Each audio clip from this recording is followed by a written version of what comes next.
The frustration is that gag orders were originally, when F. Lee Bailey did his case many, many years ago, that put him on the map, and it was to protect the defense. Now what it does is that it works to the detriment of the defense. And what ends up happening is you might be able to gag the lawyers, they're under a duty, but law enforcement leaks, other people leak. So what ends up happening is you get all of these kinds of urban legends, and there's no way to disabuse people of that.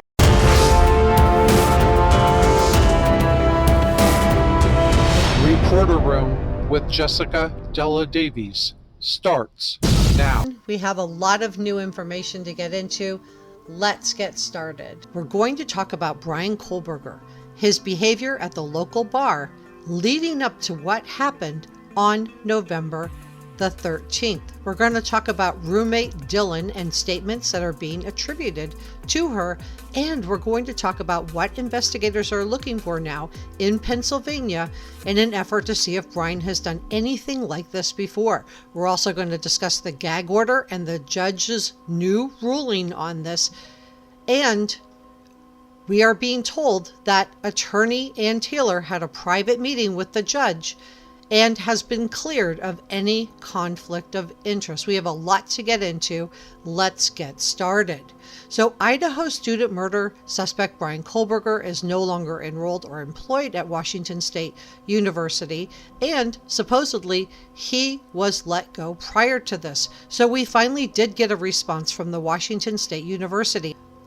And their response was extremely interesting. And I want to talk about roommate Dylan and the judge's new gag order ruling, which is barring Kaylee Gonzalez's family attorney from speaking, and these new revelations about Bryan's bizarre interactions with restaurant servers in just a moment. So please stay with me. But the Washington State University response said that, quote, Mr. Kohlberger does not currently have a teaching assistantship. He is not currently enrolled at WSU. Now, this came from Phil Weiler, the school's vice president of marketing and communication. So this is an interesting answer. It's a little bit dodgy. It doesn't say that he was let go. It just says that he doesn't currently have a teaching assistantship.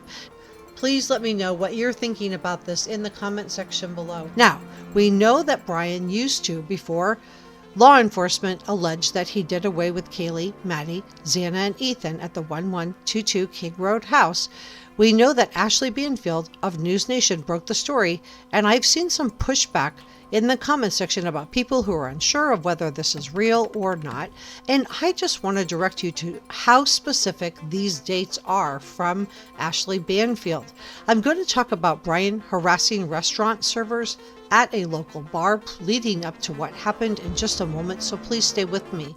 But Ashley Banfield is a career journalist. She has worked for multiple national news outlets, and she is not going to throw her career in the toilet to put forward a minor story like this, or even a major story in this case. And she's stating she has multiple sources for this information, and look at how specific these dates are. I think she is reporting the truth. So as a reminder, before pursuing a PhD at Washington State University, Bryan attended DeSales in Pennsylvania, and he was known at one of the local bars called Seven Siren Brewing Company. The owner is claiming that he had some very odd interactions, and his behavior, if this is true, shows a pattern of misogyny.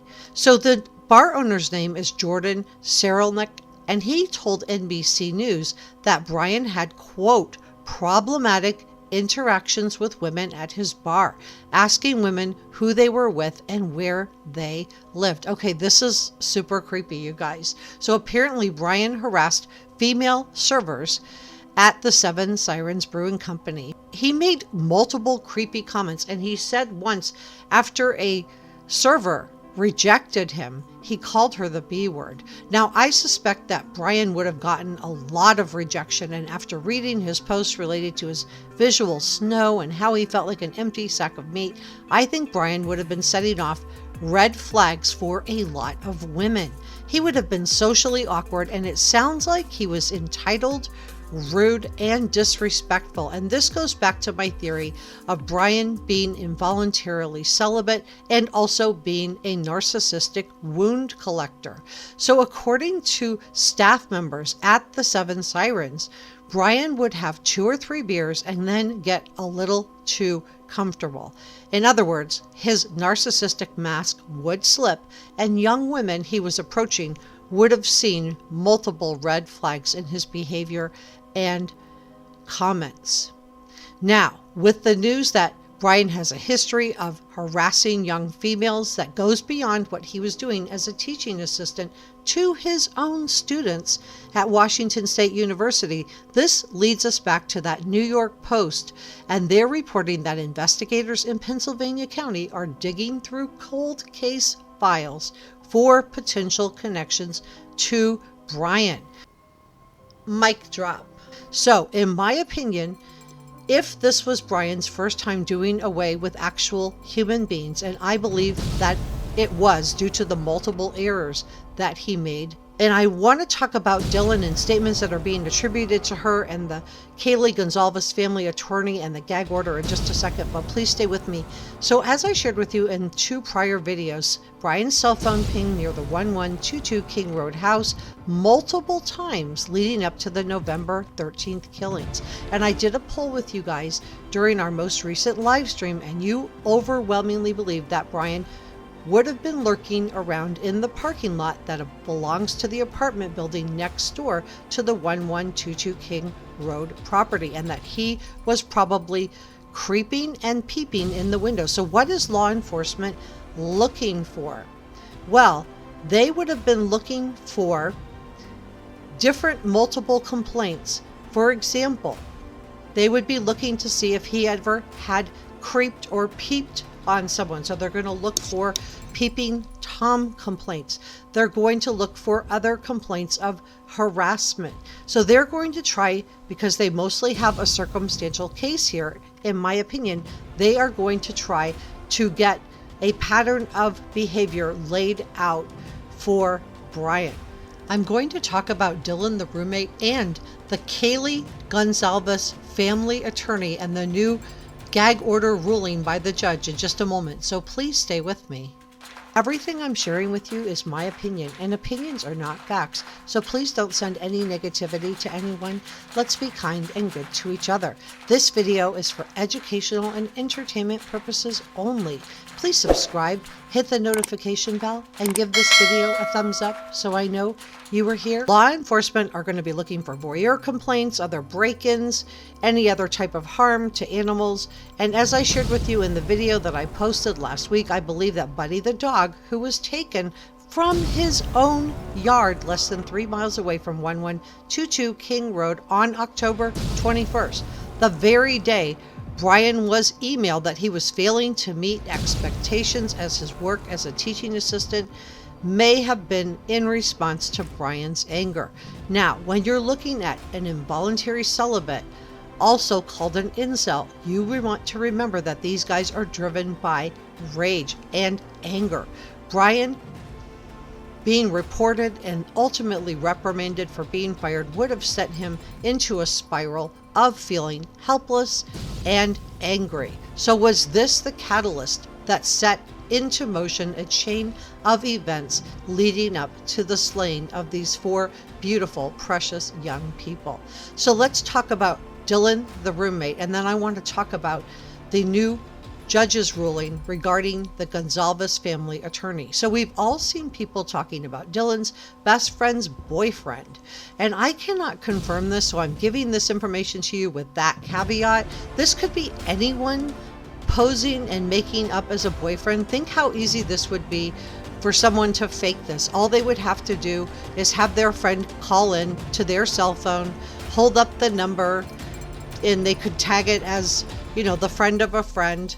But if this is true, it does make a lot more sense. Now, Ashley Banfield has also apparently done some kind of looking into this, and I trust her reporting. So that is why I'm bringing it to you now. So we know that the DoorDash delivery was delivering food around 4 a.m. So Xana would have been awake Ethan was spending the night, so there was one male spending the night. So this person is saying that Dylan felt pressured by law enforcement to say she was in shock, and this person is claiming that Dylan heard noise, opened up the door, shouted at the roommates to be quiet, and then went back to bed. So if this is true, it certainly makes a lot more sense. Dylan would have seen men leaving before, right? She could have just thought this guy was a guest of one of her roommates or one of Ethan's friends possibly stopping by. So if Dylan was being woken up by noise and Dylan was new to this house, well, that makes a lot more sense. And I'm going to talk about the gag order and the ruling as soon as we're done talking about Dylan, the roommate. But let's dig into this a little bit more. So this account of what Dylan saw on November 13th makes a lot more sense, and it explains the 8-hour time gap between when Dylan reportedly saw a man with bushy eyebrows and when that 911 call was finally made. Ashley Banfield has confirmed this, and the source is adding that Dylan had to get a lawyer because law enforcement were becoming very aggressive with her. I would think this would be pretty normal. I mean, law enforcement would have been working from the inside out. They would have been trying to rule people out, so they would have gone to roommates, family members. Let's talk about that gag order. So the prosecution for Bryan Kohberger's case filed a motion to keep the gag order in place.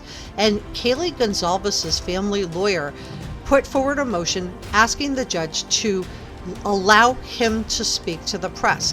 Prosecutors are trying to protect the integrity of their case. Their argument was that this attorney had special access to information through his clients and that the gag order should apply. The judge upheld the gag order, and so this motion was quashed. Subscribe.